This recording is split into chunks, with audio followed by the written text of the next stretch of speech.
Buen día, mi nombre es Xiomara Montenegro Forero, estoy presentando el trabajo de la fase 2.2 de inferencia estadística. Este trabajo en primera instancia solicita que se haga una portada donde están los datos como tal del usuario, en este caso está mi nombre. Tenemos la base de datos que hemos venido trabajando en el transcurso del curso de inferencia estadística. Tenemos una tercera hoja que es la hoja de ANOVA. En el trabajo se nos pide que evaluar la duración en minutos de la llamada si depende del asesor que la atiende. Entonces, escogí el asesor 1, 2 y 3 con un rango de 15 datos y acá están los datos por cada uno de los asesores. Entonces, en esta prueba ANOVA lo que se hace es tomar los datos de la media, allá con la fórmula de promedio, de la variancia con la fórmula de VAR, desviación, datos de N, que es contar los datos que tenemos acá por cada asesor, y la sumatoria de cada uno de ellos. Esta formulación se hizo por cada uno de los asesores, dándonos una sumatoria total de la media de 73,46, de N de 45 y una suma total de datos de 1102 datos. Lo siguiente que se nos pide es con estos datos de ANOVA, con estos datos de los asesores, realizar un análisis de varianza de un factor. Para poder hallar el análisis de varianza de un factor, lo que se hace es utilizar en análisis de datos de Excel, utilizando análisis de varianza de un factor, donde acá le damos el rango de entrada que sería cada uno de los asesores y aquí le decimos que nos lo lleve una nueva hoja para que nos dé el valor. Acá yo ya lo tengo en una hoja ya arreglada donde nos da estos datos. Dice que dentro de los grupos los grados de libertad son 42, el promedio de los cuadrados nos da 194,90. Con los datos que nos da este análisis de varianza podemos concluir que si f no es mayor al valor crítico, que es 3,21, por lo cual se puede aceptar que estadísticamente no existe una diferencia significativa entre las medias. Posteriormente debíamos realizar una prueba de Tukey. En esta prueba múltiple de Tukey lo que se hace es venir a reemplazar valores acá en la media del grupo, que son los valores que ya teníamos acá en el análisis y en el ANOVA.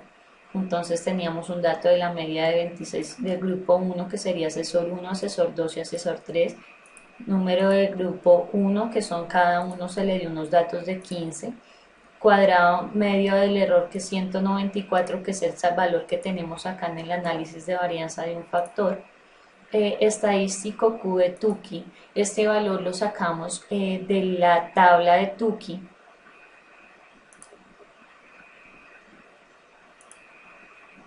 donde tenemos un valor de,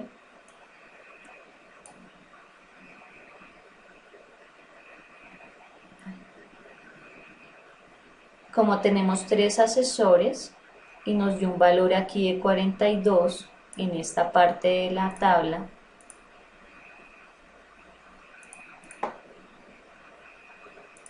en el análisis dice que el grado dentro de los grupos, el grado de libertad es 42 y tenemos tres asesores. Entonces en la tabla tenemos 42 y tres asesores para un valor de 3,44.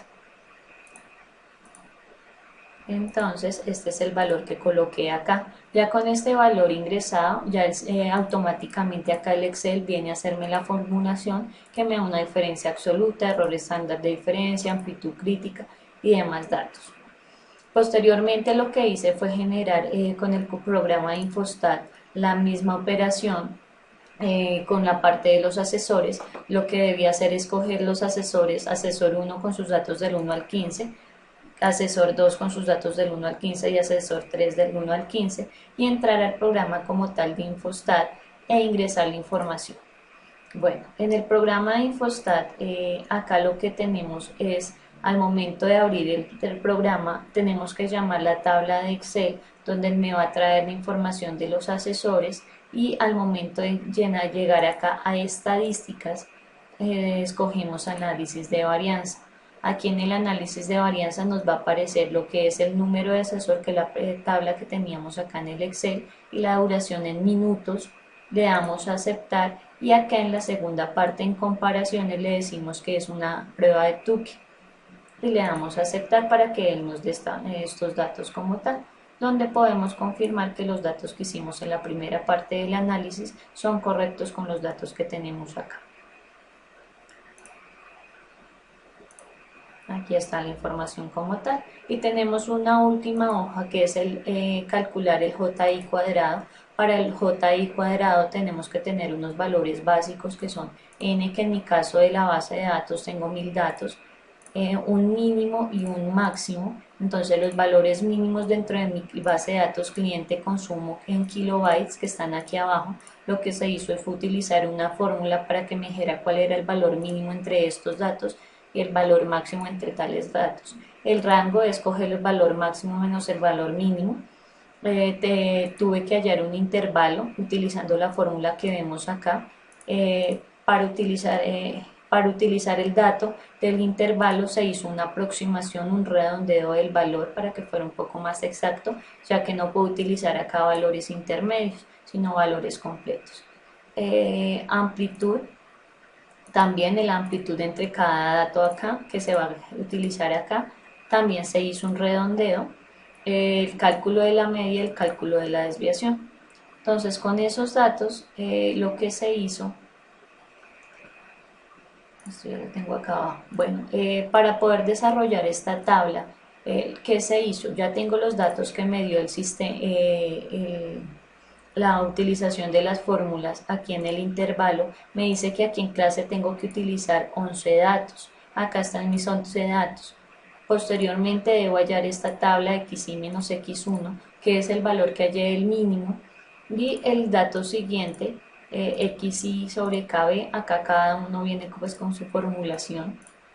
Finalmente esta tabla lo que hace es al final darme un estadístico de prueba a realizar toda la formulación en xi menos x1. Acá lo que se hace es utilizar otra formulación. Frecuencia observada, se utilizó otra fórmula.